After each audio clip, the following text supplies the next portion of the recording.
Okay. So వీళ్ళందరికన్నా ఏజ్లో నేనే చిన్న. సో వీళ్ళందరికీ ఏంటంటే నేను ఒక చిన్నోడు అనమాట నేను. సో వీళ్ళందరూ నాకు సరే. సో సీరియస్ పార్ట్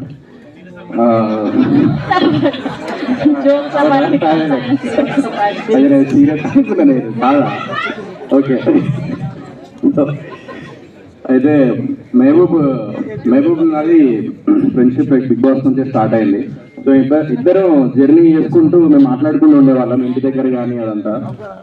ఎందుకంటే ఒక రియాలిటీ షో నుంచి ఒక సినిమా ఇండస్ట్రీలో ఎంటర్ అవ్వాలన్నా లేకపోతే ఏదైనా సాధించాలన్నా చాలా అంటే ఆల్రెడీ సినిమాలో ఉన్న వాళ్ళు డైరెక్ట్ సినిమాలో వచ్చిన వాళ్ళు కొంచెం కష్టపడితే నేను సినిమా రికగ్నైజేషన్ అనేది వస్తూ ఉంటుంది. బట్ రియాలిటీ షో నుంచి మేము సినిమాల్లో ఎంటర్ అవ్వాలంటే చాలా కష్టపడాలి, దానికి రెండింతలు ఇంకా ఎక్స్ట్రా కష్టపడాలి.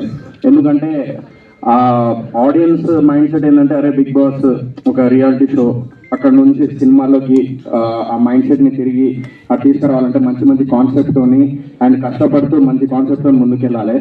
సో అలాంటి టైంలో లాస్ట్ టైం ఒక సాంగ్ చేసారు, శ్రీ సత్య కానీ లేదా మహబూబ్ ఇద్దరు కలిసి సాంగ్ చేసారు, అది సూపర్ డూపర్ హిట్ అయింది.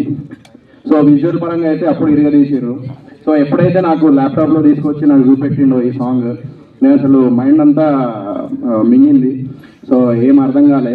సో ఆ టైంలో అరే ఇది ఎట్లా చేసినావురా నువ్వు, అసలు ఇంత ఘోరంగా ఉన్నావు నువ్వు, ఇంత సైతాన్ లెక్క ఉన్నవేంద్ర నువ్వు, దయ్యం ఉన్నవేంద్ర నువ్వు అని అన్నా. ఎందుకంటే అంత ఘోరంగా పనిచేస్తాడు ఆడు వర్క్ విషయంలో.